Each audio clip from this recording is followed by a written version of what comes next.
जय माता दी दोस्तों। हमारा वीडियो देखिए, अगर अच्छा लगे तो लाइक शेयर सब्सक्राइब ज़रूर करिएगा और शेयर भी कर दीजिएगा। पूजा पाठ करने वाले व्यक्ति को दुख ज़्यादा क्यों मिलता है? क्योंकि उनको पिछले कर्मों का फल अत्यधिक अपेक्षाएं, कामना और परीक्षा का समय होता है। भक्त जब ईश्वर से बहुत उम्मीद रखता है और वे पूरे नहीं होते तो निराशा होती है। भक्ति का अर्थ सुख नहीं बल्कि कठिन समय में धैर्य और ईश्वर पर विश्वास रखना है, जो उन्हें मानसिक मजबूत देता है। रामू एक काल्पनिक नाम बहुत ही धर्मपरायण व्यक्ति था। वह सुबह 4 बजे उठता, स्नान करता और घंटों भगवान की पूजा करता। वह अपनी हर पूजा में ईश्वर से प्रार्थना करता कि उसके जीवन के सारे कष्ट दूर हो जाएं और धन्य धान्य हो जाए। शुरुआत में रामू को पूजा से शांति मिली, लेकिन धीरे धीरे वह दुखी रहने लगा। कारण उसकी दुकान में घाटा हो गया, लेकिन बीमार पड़ गया और पड़ोसी ने उसे धोखा दिया। रामू ने कहा, हे प्रभु, मैं तो इतना पूजा करता हूँ, फिर मेरे साथ ही इतना बुरा क्यों? क्या पूजा पाठ का कोई फ़ायदा नहीं? तो भक्ति में मोह माया का रामू पूजा तो कर रहा था, लेकिन उसका मन फल की इच्छा में उलझा था। वह पूजा को कर्म कांड समझ बैठा था, न कि समर्पण।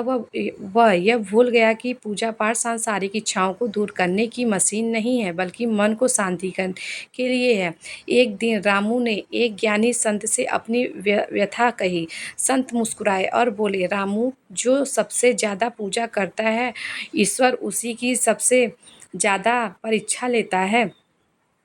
रामू को समझाया गया कि वह जो दुख आ रहे हैं वे उसके पिछले जन्मों का पाप है, जो भक्ति की अग्नि में भस्म होकर खत्म हो रहे हैं।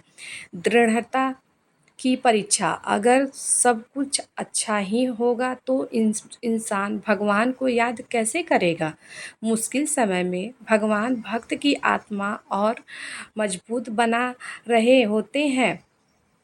सुख दुख में हर कोई भगवान को याद करता है, लेकिन सुखी रहने का तरीका है निष्काम होकर बिना किसी इच्छा के भक्ति करना चाहिए और भगवान से ये उम्मीद नहीं रखना चाहिए कि भगवान हमें खुशी दे, सुखी दे। ये तो दुख सुख लगा ही रहता है। ये तो दुख सुख जीवन के दो पहलू हैं और वो दोनों साथी हैं। कभी दुख लगा रहता है, कभी सुख लगा रहता है जीवन में।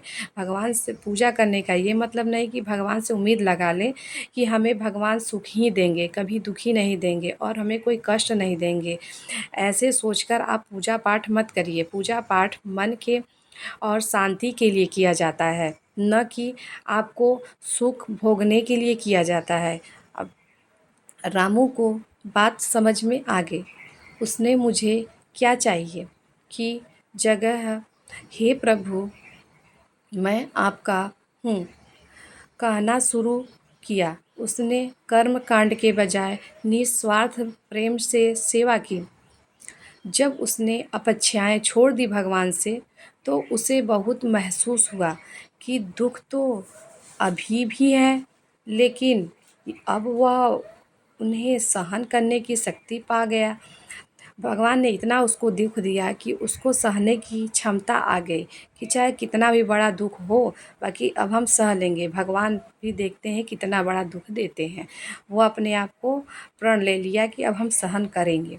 पूजा पाठ करने वाला व्यक्ति दुखी नहीं होता, बल्कि उन दुखों को भगवान की कृपा समझकर सहता है। जो लोग इच्छा पूर्ति के लिए पूजा करते हैं वे सबसे ज़्यादा दुखी होते हैं। असली भक्ति का फल मन का संतोष, न कि